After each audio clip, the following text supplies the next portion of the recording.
ಅಲ್ಲಿ ನಾನು 2006 ಸ್ಟಾರ್ಟ್ ಮಾಡಿದ್ದೆ.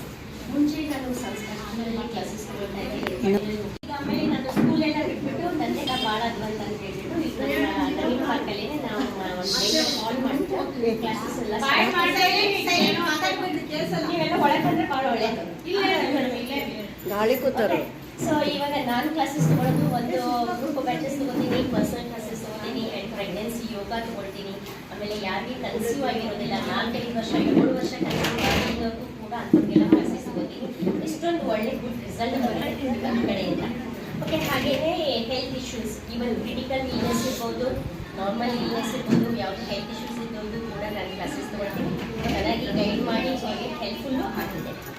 ಸೊ ಈಗ ಯೋಗ ಅಂದ ತಕ್ಷಣ ನಿಮಗೆ ಎಲ್ರಿಗೂ ಗೊತ್ತಿದೆ, ನಾವು ಯೂಶ್ವಲಿ ಹೇಳ್ತೀವಿ ಯೋಗ ಅಂದ ತಕ್ಷಣ ನಾನು ಮಾಡ್ತೀನಿ, ನಾನು ಮಾಡಿದ್ದೆ, ಈಗ ಇನ್ನು ಮುಂದೆ ಮಾಡ್ತೀನಿ ಅಂತ ಹೇಳಿ ಹೇಳ್ತೀವಿ ನಾವು ಎಲ್ಲರೂ. ಸೊ ಯೋಗ ಅನ್ನೋದು ಯೋಗೇನ ಚಿತ್ತಸ್ಯ ಪದೇನ ವಾಚಾಂ ಮಲಂ ಶರೀರಸ್ಯ ಚ ವೈದ್ಯಕೇನ ಯೋಪಾಕರೋತ್ತಂ ಪ್ರವರಂ ಮುನೀನಾಂ ಪತಂಜಲಿ ಪ್ರಾಂಜಲಿರಾನ ತೋರಿಸ್ತೀನಿ ಅಂತ ಹೇಳ್ತೀವಿ. ಸೊ ಯೋಗ ಅನ್ನೋದು ಶುರುವಾಗಿದ್ದು 200 BCಯಲ್ಲಿ ಶುರುವಾಗಿದೆ.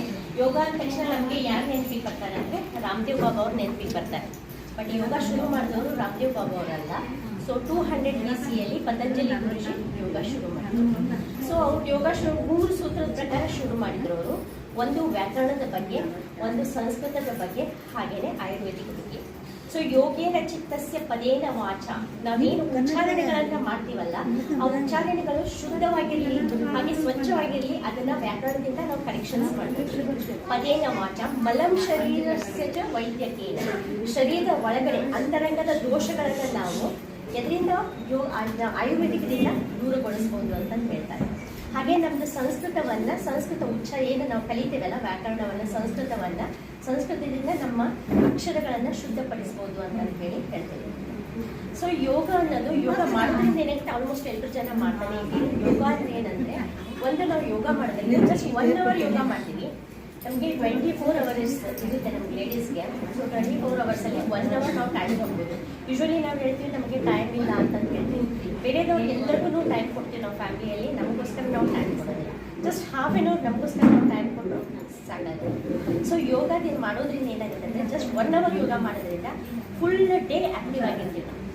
ಸೊ ಬಾಡಿ ಫ್ಲೆಕ್ಸಿಬಲ್ ಆಗುತ್ತೆ, ಸೊ ಕಾನ್ಸಂಟ್ರೇಷನ್ ಪವರ್ ಹೆಚ್ಚಾಗುತ್ತೆ, ಸೊ ಎನರ್ಜೆಟಿಕ್ ಆಗಿರ್ತೀವಿ, ಮಸಲ್ ಸ್ಟ್ರೆಂತ್ ಬರುತ್ತೆ, ಸ್ಟೆಮಿನಾ ಬರುತ್ತೆ, ಹಾಗೆ ಮೆಮೊರಿ ಪವರ್ ಹೆಚ್ಚಾಗುತ್ತೆ ಯೋಗ ಮಾಡೋದ್ರಿಂದ.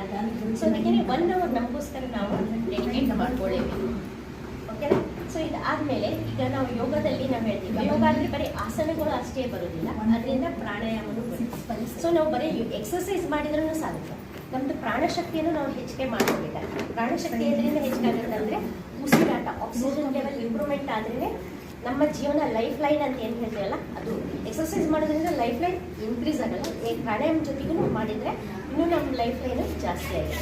ಸೊ ಅದಕ್ಕೋಸ್ಕರ ಎಕ್ಸರ್ಸೈಸ್ ಜೊತೆಗೆ ಯೋಗ ಆಸನಗಳ ಜೊತೆಗೆ ಸ್ವಲ್ಪ ಪ್ರಾಣಾಯಾಮವನ್ನು ಮಾಡಬೇಕು. ಹಾಗೆಯೇ ನಮ್ಮ ಮನಸ್ಸು ಮತ್ತು ಮೈಂಡ್ ಸ್ಥಿರವಾಗಿರ್ಬೇಕಂದ್ರೆ ಸ್ವಲ್ಪ ಮೆಡಿಟೇಷನನ್ನು ಮಾಡಲೇಬೇಕಾಗುತ್ತೆ. ಸೊ ಅದಕ್ಕೋಸ್ಕರ ಈ 3 ಅಪ್ಲೈ ಮಾಡ್ಕೋಬೇಕು. ಸೊ ಯೋಗದಲ್ಲಿ 8 ಸ್ಟೆಪ್ಸ್ ಇದ್ದಾವೆ. ಸೊ ಈಗ ಪತಂಜಲಿ ಗುರುಜಿನೇ ಇದನ್ನು ಮಾಡಿದ್ರು 8 ಸ್ಟೆಪ್ಸು. ಈಗ ನಾವು ನಮ್ದು ಇಲ್ಲೇ ಜಸ್ಟ್ ಹಾಲಿಗೆ ಬರಬೇಕಂದ್ರೆ ಡೈರೆಕ್ಟ್ ಮೇಲ್ ಬರೋಕ್ಕಾಗೋದಿಲ್ಲ, ಒಂದು 2-3 ಸ್ಟೆಪ್ಸ್ ಆಗ್ತೇನೆ ಮೇಲ್ ಬರಬೇಕು. ಹಾಗೆ ಯೋಗ ಅಂದರೆ ನಾವು ಸಮಾಧಿ ಹೋಗ್ಬೇಕಂತಂದರೆ ಯಮ, ನಿಯಮ, ಆಸನ, ಪ್ರಾಣಾಯಾಮ, ಪ್ರತ್ಯಾಹಾರ, ಧಾರಣ, ಜ್ಞಾನ, ಧ್ಯಾನ, ಸಮಾಧಿ, ಈ 8 ಸ್ಟೆಪ್ಸ್ ಹತ್ತಿದಾಗ ಮಾತ್ರ ಒಬ್ಬ ಯೋಗಿ ಆಗಲಿಕ್ಕೆ ಸಾಧ್ಯ. ಯೋಗಿ ಅಂತಂದರೆ ಸನ್ಯಾಸಿ ಅಂತಂತಲ್ಲ. ಸೊ ಯೋಗಿ ಅಂದರೆ ನಾವು ಒಂದು ಲೆವೆಲನ್ನು ಮುಟ್ಟೋದಕ್ಕೋಸ್ಕರ ನಮ್ಮ ಶರೀರವನ್ನು ನಾವು ಸ್ಥಿರವಾಗಿ ಇಟ್ಕೊಳ್ಳೋಕ್ಕೋಸ್ಕರ ಯೋಗ ಬಹು ಮುಖ್ಯವಾಗಿದೆ. ಸೊ ಇದೊಂದು. ಈಗ ನಮಗೆ ಲೇಡೀಸಿಗೆ ಯೂಶ್ವಲಿ ನಾವು ಆಲ್ಮೋಸ್ಟ್ ಇಲ್ಲಿದ್ದೀವಿ 40 ವರ್ಷದ ಮೇಲಿನವರೇ ಎಲ್ರಿಗೂ ಈಗ ಪೀರಿಯಡ್ಸ್ ಮೆನೋಪೋಸ್ ಅಂತ ಸ್ಟಾರ್ಟ್ ಆಗಿದೆ, ಆಲ್ರೆಡಿ ಮೆನೋಪೋಸ್ ಆಗಿದ್ದೇವೆ. ಸೊ ಇವಾಗ ನಮ್ಗೆ ಲೇಡೀಸಿಗೆ 40 ವರ್ಷಕ್ಕೆ ಮೆನೋಪಾಸ್ ಅಂತ. ಮೆನೋಪಾಸಲ್ಲಿ ಪ್ರೀ ಮೆನೋಪಾಸ್ ಅಂತ ಹೇಳ್ತೀವಿ, ಆಮೇಲೆ ಪೋಸ್ಟ್ ಮೆನೋಪಾಸ್ ಆ್ಯಂಡ್ ಮೆನೋಪಾಸ್ ಅಂತ ಹೇಳ್ತೀವಿ. ಸೊ ಪ್ರೀ ಮೆನೋಪಾಸಲ್ಲಿ ಏನಂತಂದರೆ ಫಸ್ಟಿಗೆ ಯೂಶ್ವಲಿ ನಮಗೆ ರೆಗ್ಯುಲರ್ ಪೀರಿಯಡ್ಸ್ ಇರುತ್ತೆ ಲೇಡೀಸಿಗೆ. ಸೊ ಆ ರೆಗ್ಯುಲರ್ ಪೀರಿಯಡ್ಸ್ ಏನಂತ ಎವ್ರಿ ಮಂತ್ ಕರೆಕ್ಟ್ ಡೇಟಿಗೆ ಬರುತ್ತೆ, ಒಂದು 4 ದಿವಸ ಹೆಚ್ಚು ಕಡಿಮೆ ಆಗ್ತಾ ಇರುತ್ತೆ. ಬಟ್ ಪ್ರೀ ಮೆನೋಪಾಸಲ್ಲಿ ಏನಾಗುತ್ತೆ, ಅದು ಗ್ಯಾಪ್ ಆಗ್ತಾ ಹೋಗುತ್ತೆ. ಅಂದರೆ ಮಂತ್ಲಿ ಒನ್ಸ್ ಬರೋದು, 1.5 months 3 months ಹೀಗೆ ಗ್ಯಾಪ್ ಆಗ್ತಾ ಹೋಗುತ್ತೆ. ಅದಕ್ಕೆ ನಾವು ಏನು ತಿಳ್ಕೊಬೇಕಂದ್ರೆ ಪ್ರೀ ಮೆನೋಪಾಸ್. ಹಾಗೆಯೇ ಡಿಸ್ಟರ್ಬ್ ಸ್ಲೀಪ್ ಆಗೋಕ್ಕೆ ಶುರು ಆಗುತ್ತೆ, ಏರ್ ಫಾಲ್ ಆಗೋಕ್ಕೆ ಶುರು ಆಗುತ್ತೆ, ಅದು ನಮಗೆ ಪ್ರೀ ಮೆನೋಪಾಸ್ ಅಂತ ತಿಳ್ಕೊಬೇಕು. ಸೆಕೆಂಡು ಈಗ ಪೋಸ್ಟ್ ಮೆನೋಪಾಸ್. ಆಲ್ರೆಡಿ ಈಗ ಪೀರಿಯಡ್ಸ್ ಆಗಿ ಸ್ಟಾಪ್ ಆಗಿದೆ. ಸ್ಟಾಪ್ ಆಗಿ ಬರುತ್ತೆ ಒಂದು ವರ್ಷಕ್ಕೊಂದ್ಸಾರಿನೂ ಬರ್ಬೋದು. ಸೊ ಹಾಗೆಯೇ ಬಂದಿರೋದು 6 ತಿಂಗಳು ಒಂದ್ಸಾರಿನೂ ಬರ್ಬೋದು, ಅಥವಾ 3 ವರ್ಷಕ್ಕೆ ಒಂದ್ಸಾರಿನೂ ಬರ್ಬೋದು. ಅದು ಪೋಸ್ಟ್ ಮೆನೋಪಾಸ್. ಆಮೇಲೆ ಮೆನೋಪಾಸ್ ಅಂತ ಹೇಳಿದೆ. ಮೆನೋಪಾಸ್ ಅಂದರೆ ಕಂಪ್ಲೀಟ್ ಸ್ಟಾಪ್ ಆಗಿದೆ. ಬಟ್ ಈ 3 ಸ್ಟೆಪ್ಸ್ ನಾವು ದಾಟಬೇಕಂದ್ರೆ 5 ವರ್ಷ ಸಫರ್ ಮಾಡಬೇಕಾಗುತ್ತೆ ಲೇಡೀಸ್. ಸೊ 5 ಇಯರ್ಸಲ್ಲಿ ಏನಂತಂದರೆ, ಒಂದು ಡಿಸ್ಟರ್ಬ್ ಸ್ಲೀಪ್ ಮಾಡ್ತೀವಿ, ಮೈಂಡ್ ಡಿಸ್ಟರ್ಬ್ ಆಗುತ್ತೆ, ಮನೆಯಲ್ಲಿ ಇದ್ದವ್ರಿಗೆ ಎಲ್ಲರ ಮೇಲೂ ಸಿಟ್ಟು ಹೇಳ್ತೀವಿ, ಕೂತ್ ಹೇರ್ ಫಾಲ್ ಆಗುತ್ತೆ, ನಮಗೆಲ್ಲ ಡ್ರೈ ಸ್ಕಿನ್ ಆಗುತ್ತೆ. ಸೊ ಹಾಗೆ ವೇಟ್ ಗೇನ್ ಆಗುತ್ತೆ. ಆಮೇಲೆ ಇದು ನಮಗೆ ಏನಂದರೆ ಇಂಟರ್ಕೋರ್ಸ್ ಅಂತ ಏನು ಹೇಳ್ತೀವಲ್ಲ, ಅದು ಮಾಡೋಕ್ಕಾಗೋದಿಲ್ಲ ಲೇಡೀಸ್ಗೆ. ಸೊ ಅಂದರೆ ಡಿಸೈರ್ ನಮಗೆ ಕಡಿಮೆ ಆಗುತ್ತೆ. ಅದು ಆಮೇಲೆ ವಜಿನಲ್ ಡ್ರೈನೆಸ್ ಬರುತ್ತೆ. ಸೊ ಕೆಲವೊಂದು ಇವೆಲ್ಲ ಸಿಂಟಮ್ಸ್ ಇರುತ್ತೆ, ಅದನ್ನು ನಾವು ಅರ್ಥ ಮಾಡ್ಕೋಬೇಕು. ಆಮೇಲೆ ಮನೆ ಇದ್ದವ್ರ ಜೊತೆಗೆಲ್ಲ ಜಗಳ ಮಾಡ್ತೀವಿ, ಸಿಟ್ಟಿಗೆದ್ದು ಏನೇನೋ ಒದರಾಡ್ತೀವಿ. ಸೊ ಆಮೇಲೆ ಸ್ವೆಟ್ಟಿಂಗ್ ಬರುತ್ತೆ, ರಾತ್ರಿ ಮಲ್ಕೊಂಡಿರ್ತೀವಿ, ಸಡನ್ನಾಗಿ ಎದ್ದು ಕೂತ್ಕೊಳ್ತೀವಿ. ಸೊ ಇವೆಲ್ಲ ನಮ್ಮದು ಮೆನೋಪಾಸ್ ಸಿಂಟಮ್ಸು. ಸೊ ಇವನ್ನೆಲ್ಲ ನಾವು ಫಸ್ಟ್ ಲೇಡೀಸ್ ಅರ್ಥ ಮಾಡಬೇಕು. ಹಾಗೆ ನಾವು ಮನೆಯಲ್ಲಿ ಯಾರು ನಮ್ಮ ಜೊತೆಗಿರ್ತಾರಲ್ಲ ಅವ್ರಿಗೆಲ್ಲ ನಾವು ತಿಳಿಸಿ ಹೇಳಬೇಕು. ಅಂದರೆ ಅವ್ರಿಗೆ ಅದೇ ಅದಕ್ಕೋಸ್ಕರ ಹೇಳೋದು. ಅದೇ ಇದು ಡಿಸ್ಟರ್ಬ್ ಸ್ಲೀಪ್ ಅಂತ ಏನು ಹೇಳ್ತೀವಲ್ಲ, ಅದಕ್ಕೋಸ್ಕರ ನಾವು ಕೆಲವರು ಇನ್ಸೋಮಿಯಾ ಅಂತ ಹೇಳ್ತೀವಿ. ಅದೇ ನಿದ್ದೆನೇ ಸ್ಟಾಪ್ ಆಗಿಬಿಡುತ್ತೆ. ಪೀರಿಯಡ್ಸ್ ನಮ್ಗೆ ಯಾವಾಗ ಸ್ಟಾಪ್ ಆಗುತ್ತಲ್ಲ ಲೇಡೀಸಿಗೆ, ಆಮೇಲೆ ಹೊಳ್ಕೊಂಡು ಸಡನ್ನಾಗಿ ಎದ್ದು ಕೂತ್ಕೊಳ್ತೀವಿ, ಹಾರ್ಟ್ ಬೀಟ್ ಜಾಸ್ತಿ ಆಗುತ್ತೆ, ಹೆದರಿಕೆ ಬಂದಂಗೆ ಆಗುತ್ತೆ. ಸೊ ನನಗೆ ಏನಾಗ್ಬಿಡುತ್ತೋ ಅನ್ನೋದು. ಆಮೇಲೆ ಬಿ ರೈಸ್ನೂ ಆಗ್ಬೋದು, ಡಿಪ್ರೆಷನ್ ಬರುತ್ತೆ, ಎಂಗ್ಸೈಟಿ ಬರುತ್ತೆ. ಇವೆಲ್ಲ ಸಿಂಪ್ಟಮ್ಸು ಮೆನೋಪಾಸ್. ಹಾಗೆಯೇ ಸ್ವಲ್ಪ ನಮ್ಮದು ಫ್ಯಾಮಿಲಿ ಮೆಂಬರ್ಸ್ ಅಂತ ಏನಿರ್ತಾರಲ್ಲ ಅವ್ರಿಗೆ ನಾವು ಸ್ವಲ್ಪ ಹೇಳ್ಬೇಕಾಗತ್ತೆ. ಯಾಕಂದರೆ ಅವ್ರಿಗೆ ನಮ್ಮದು ಒಳಗಡೆದು ಏನಿರೋದು ಅವ್ರಿಗೆ ಗೊತ್ತಿರೋದಿಲ್ಲ. ಅದೇ ಗಂಡು ಮಕ್ಕಳು ಇರ್ಬೋದು, ಹಸ್ಬೆಂಡ್ ಇರ್ಬೋದು, ಅಥವಾ ನಮ್ಮ ಹೆಣ್ಮಕ್ಳು ಇರ್ಬೋದು, ಅವ್ರಿಗೆಲ್ಲ ಗೊತ್ತಿರೋದಿಲ್ಲ. ಸೊ ಹೆಣ್ಮಕ್ಳು ಚಿಕ್ಕವರಿದ್ದರೆ ಅವ್ರಿಗೆ ಗೊತ್ತಿರೋದಿಲ್ಲ. ಸೊ ನಮ್ಮ ಫ್ಯಾಮಿಲಿ ಮೆಂಬರ್ಸಿಗೆ ನಾವು ಸ್ವಲ್ಪ ತಿಳಿಸಿ ಹೇಳಿದಾಗ, ಸೊ ನಮ್ಗೆ ಹೀಗಿದೆ, ಸ್ವಲ್ಪ ನೀವು ಸ್ವಲ್ಪ ನಮ್ಮ ಜೊತೆಗೆ ಕೋಆಪ್ರೇಟ್ ಮಾಡಿ ಅಂತ ಹೇಳಿದಾಗ ಸ್ವಲ್ಪ ಅವರು ಅಂಡರ್ಸ್ಟ್ಯಾಂಡ್ ಮಾಡ್ಕೊತಾರೆ. ಸೊ ನಮ್ಮ ಜೊತೆಗೆ ಸ್ವಲ್ಪ ಅವ್ರೂ ಅಡ್ಜಸ್ಟ್ ಮಾಡೋದಕ್ಕೆ ಹೆಲ್ಪ್ ಆಗುತ್ತೆ. ಸೊ ಈಗ ನಮಗೆ ಶರೀರದಲ್ಲಿ 260 ಬೋನ್ಸ್ ಇದೆ. ಸೊ ಆ ಬೋನ್ಸ್ ಎಲ್ಲ ಸ್ಟ್ರಾಂಗ್ ಇದೆ. ಈಗ ನಮಗೆ ವಿಟಮಿನ್ ಡಿ ಕೂಡ ಕಡಿಮೆ ಆಗುತ್ತೆ. ಮೆನೋಪಾಸ್ ಆದ ತಕ್ಷಣ ವಿಟಮಿನ್ ಡಿ ಕೂಡ ಕಡಿಮೆ ಆಗುತ್ತೆ. ಅವಾಗ ಏನಾಗುತ್ತೆ, ನೀ ಪೇನ್ ಶುರುವಾಗುತ್ತೆ ನಮಗೆ. ಸೊ ನೀ ಪೇನ್ ಆಗುತ್ತೆ, ಜಾಯಿಂಟ್ಸ್ ಪೇನ್ ಬರೋದಕ್ಕೆ ಶುರುವಾಗುತ್ತೆ. ಸೊ ಅದನ್ನು ನಾವು ವಿಟಮಿನ್ ಡಿ ಇಂಪ್ರೂವ್ಮೆಂಟ್ ಮಾಡ್ಕೋಬೇಕು. ಅದು ಒಂದು ಸಪ್ಲಿಮೆಂಟ್ರಿ ತೊಗೊಳ್ಳೇಬೇಕಾಗತ್ತೆ. ಈವನ್ ಕ್ಯಾಲ್ಶಿಯಂ ಟ್ಯಾಬ್ಲೆಟ್ಸ್ ತೊಗೊಳ್ಳೇಬೇಕಾಗತ್ತೆ. ಅದಕ್ಕೋಸ್ಕರ ಹಾಗೆ ಅಂದರೆ ಡಾಕ್ಟರ್ ಅಡ್ವೈಸ್ ಮೇಲೆ ಯಾವ್ಯಾವ ತೊಗೋಬೇಕು ಅವಾಗ ವಿಟಮಿನ್ ಡಿಸ್ ಎಲ್ಲ ಹಾಗೆ ಮನೆಯಲ್ಲಿ ಇದು ಅಂತಂದರೆ ಫ್ರೂಟ್ಸ್ ಚೆನ್ನಾಗಿ ಅವಕಾಡೋ ತಿನ್ನಬೇಕಾಗತ್ತೆ. ಎಗ್ ತಿನ್ನೋರು ಎಗ್ ತಿನ್ನಬೇಕಾಗತ್ತೆ. ಸೊ ಆಮೇಲೆ ಫಿಶ್ ಆಯಿಲ್ ತೊಗೊಳ್ಳೋದು ಅಥವಾ ಒಮೆಗಾ 3 ತೊಗೊಳ್ಳೋರು ಒಮೆಗಾ 3 ತೊಗೊಳ್ಬೇಕಾಗತ್ತೆ. ಸೊ ಇವನ್ನೆಲ್ಲ ಸ್ವಲ್ಪ ಬ್ಯಾಲೆನ್ಸಿಂಗ್ ಮಾಡ್ಕೊಂಡ್ರೆ ಮೆನೋಪಾಸ್ ಸ್ಮೂತಾಗಿ ಕಂಪ್ಲೀಟಾಗಿ ಸ್ಟಾಪ್ ಆಗುತ್ತೆ. ಆವಾಗ ನಮಗೆ ಇವೆಲ್ಲ ಇದರಿಂದ ಹೊರಬರುತ್ತೆ.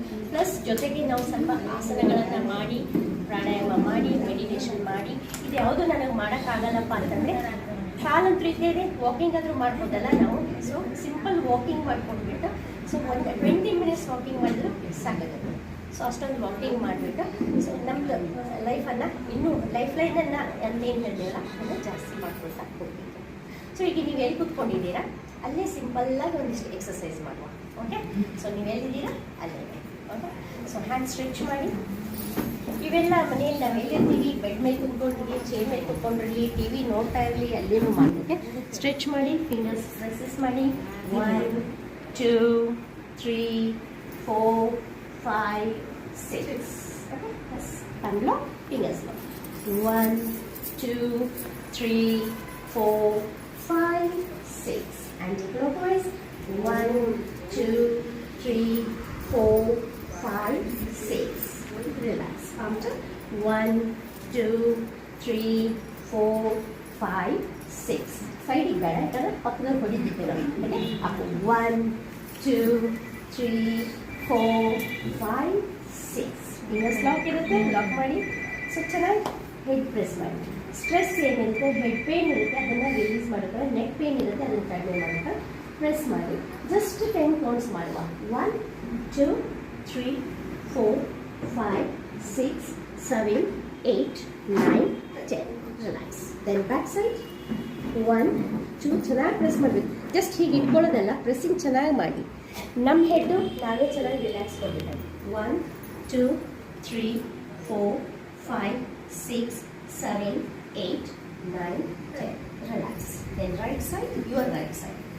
1 2 3 4 5 6 7 8 9 10.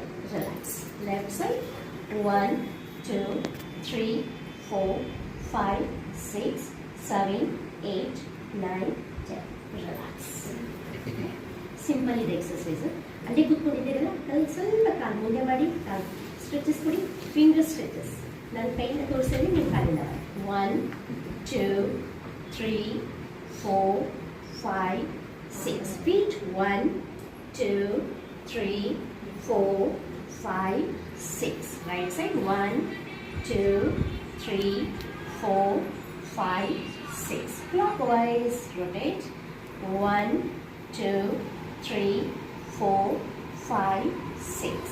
Anti-clockwise 1, 2, 3, 4, 5, 6. ಇದು ಕುತ್ಕೊಂಡೇ ಕೂಡ ಇಷ್ಟು ಎಕ್ಸಸೈಸಸ್.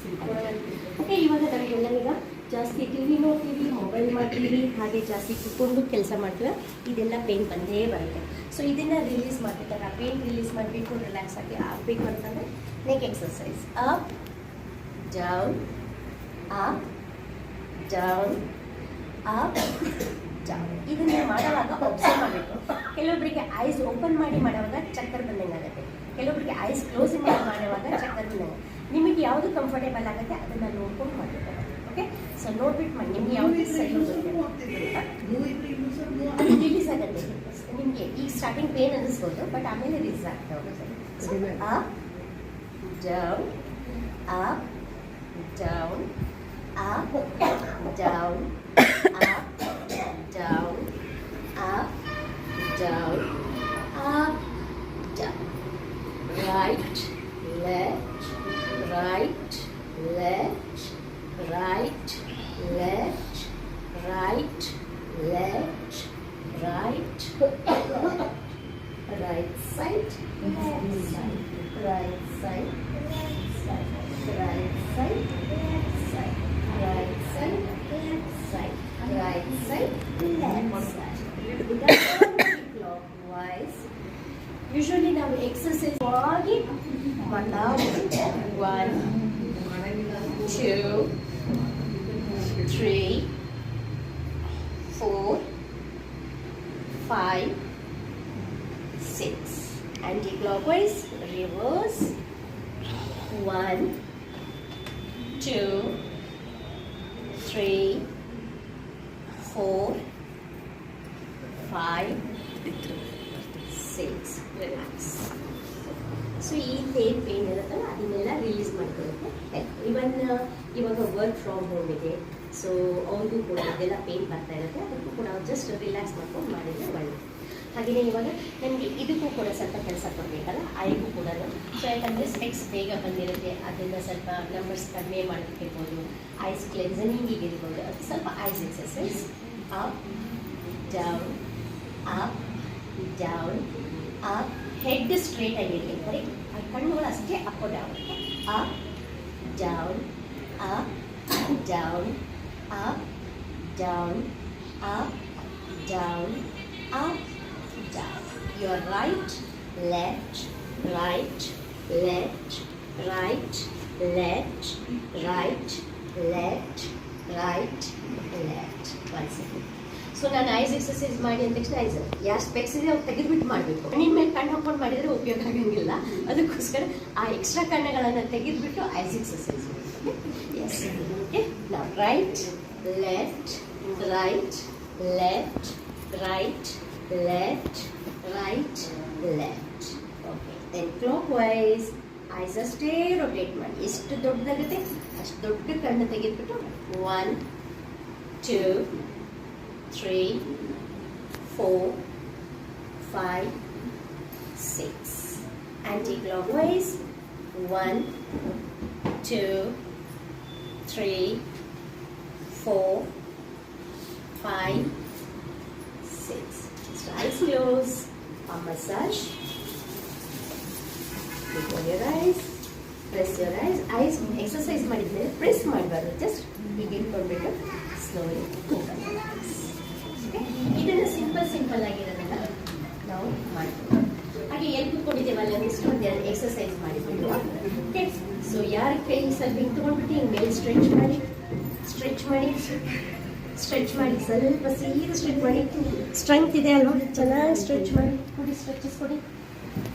ಓಕೆ, 10 ಕೌಂಟ್ಸ್ವರೆಗೂ ಹಾಗೆ ಇರಿ. 1 2 3 4 5 6 7 8 9 10. Inhale, exhale. ಯಾವುದೇ ಆಸನ ಮಾಡಬೇಕಾದ್ರೆ ಬರೀ ಆಸನಗಳನ್ನಷ್ಟೇ ಮಾಡಬಾರ್ದು, ಉಸಿರಾಟದ ಜೊತೆಗೆ ಮಾಡಬೇಕು. ಯಾಕಂತಂದರೆ ಉಸಿರಾಟದ ಜೊತೆಗೆ ಮಾಡಿದಾಗ ನಮ್ಮ ಲಂಗ್ಸ್ ಏನಾಗುತ್ತೆ, ಓಪನ್ ಆಗುತ್ತೆ. ಸೊ ಅವರ ರೆಸ್ಪಿರೇಟರಿ ಇಂಪ್ರೂವ್ಮೆಂಟ್ ಆಗುತ್ತೆ. ಅದಕ್ಕೋಸ್ಕರ ಉಸಿರಾಟದ ಜೊತೆಗೆ ಉಸಿರು ತಗೊಂಡಾಗ ಆಸನ ಮಾಡಬೇಕು, ಉಸಿರು ಬಿಟ್ಟಾಗ ಆಸನ ರಿಲೀಸ್ ಮಾಡಬೇಕು. So 1 more round. Hand shoulder, arm up, stretch your hand, stretch stretch stretch. ಚೆನ್ನಾಗಿ ಕೈ ಹೇಳ್ಕೊಳ್ಳಿ ಮೇಲ್ಗಡೆಗೆ, ಕೈ ಮೂವ್ ಆದರೂ ಪರವಾಗಿಲ್ಲ. 1 2 3 4 5 6 7 8 9.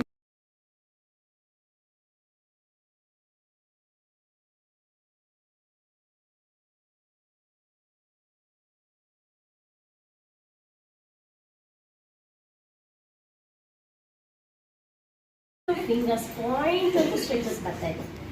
ಯಾರು ಈ ಬೆಂಡ್ ಮಾಡಿದ್ರಲ್ಲ ನಮ್ಗೆ ಸ್ಟ್ರೆಚಿಂಗ್ ಸ್ಟಾರ್ಟ್ ಆಗುತ್ತೆ. ಸೊ ಚೆನ್ನಾಗಿ ಸ್ಟ್ರೆಚಸ್ ಮಾಡಿ, ಹಿಂಗೆ ಸ್ಟ್ರೆಚಸ್ ಬೆಂಡ್ ಮಾಡಿದ್ರೆ ಸ್ಟ್ರೆಚಸ್ ಕಟ್ ಆಗುತ್ತೆ. ಬೆಂಡ್ ಮಾಡಕ್ಕೆ ಹೋಗ್ಬಿಡಿ, ಸ್ಟ್ರೈಟ್ ಆಗಿ stretches. 1 2 3 4 5 6 7 8 9 10. Inhale, exhale. Left hand, arm up, breathe in, breathe out. 1 2 3 4 5 6 7 8 9 10. Inhale, exhale. So ಇದೆರಡು ಕೈಗೆ ಆಸನ ಮಾಡಿದ್ವಿ. ಹಾಗೆ ಕಾಲಿದೆ ಅಲ್ವಾ, ಕಾಲಿಗೆ ಒಂದು ಯಾರಿಗೆ ಜಸ್ಟ್ ಸ್ಟ್ರೆಚ್ ಮಾಡೋಕ್ಕಾಗುತ್ತೆ, ಇನ್ಹೇಲ್ ಸ್ಟ್ರೆಚ್ ಮಾಡಿ. ನಿಮ್ದು ನೀ ಲೆವೆಲ್ ಎಷ್ಟು ಸ್ಟ್ರೆಚ್ ಮಾಡೋಕ್ಕಾಗುತ್ತೆ ಅಷ್ಟು ಮಾಡಿ. ಯಾರಿಗೆ ಹಿಂದ್ಗಡೆ ಕೂತ್ಕೊಂಡಾಗಲ್ಲ, ಸ್ವಲ್ಪ ಸ್ಟ್ರೆಚಸ್ ಮಾಡಿ ಸಾಕು. ಒಂದೇ ಕಾಲು. ಹೀಗೆ ಈ ಎಕ್ಸಸೈಸ್ ಮಾಡೋದ್ರಿಂದ ನೀ ಪೇನ್ ಇರುತ್ತಲ್ಲ, ಆ ನೀ pain. 3 4 5 6 7 8 9 10. Inhale, exhale, leg down. Now left leg, inhale, up. 1 2 3 4 5 6 7 8 9 10. Relax. So ಎರಡು ಕಾಲು ಇತ್ತು. ಇವಾಗ breathing up. ಫಿಂಗರ್ಸ್ ನಿಮ್ಮ ಕಡೆಗೆ ಹೇಳ್ಕೊಳ್ಳಿ. ಮೊಣಕಾಲು ಎಷ್ಟು ನೋವು ಆಗ್ತಾ ಇರುತ್ತೆ, ಚಿಕ್ತಾ ಇರುತ್ತೆ. 1 2 3 4 5 6 7. ಈಗ ಬರೀ ಎಕ್ಸರ್ಸೈಸ್ ಮಾಡಿದ್ರೆ ಆಗಲ್ಲ ಅಂತ ಹೇಳಿದ್ನಲ್ಲ, ಅನುಲೋಮ ವಿಲೋಮ ಮಾಡುವ. ಸೊ ನಮ್ದು ಲೆಫ್ಟ್ ಹ್ಯಾಂಡ್ ಏನೇನೆ ಪ್ರಾಣ ಮುದ್ರೆ, ಇದು ಹಿಡ್ಕೊಂಡ್ರು ಬರುತ್ತೆ. ಚಿನ್ ಮುದ್ರೆ ಹಿಡ್ಕೊಂಡ್ರು ಬರುತ್ತೆ. ಇದು ಪ್ರಾಣ ಮುದ್ರ ಅಂತ ಹೇಳ್ತೀವಿ. ಸೊ ಇದನ್ನು ಹಿಡ್ಕೊಂಡ್ಬಿಟ್ಟು, ಸೊ ರೈಟ್ ಹ್ಯಾಂಡು ನೀವು ಬೇಕಾದ್ರೆ ಇದು ಫಿಂಗರ್ಸ್ ಯೂಸ್ ಮಾಡಿ, ಅಥವಾ ಇದಕ್ಕೆ ಆಜ್ಞಾ ಮಾಡ್ತಾರೆ. ನೇಸರ್ಗ ಮುದ್ರ. ನಮ್ದು ಇಲ್ಲಿ ಆಜ್ಞಾ ಚಕ್ರ ಇರುತ್ತೆ. 5 minutes ಕೊಡ್ತೀರಾ?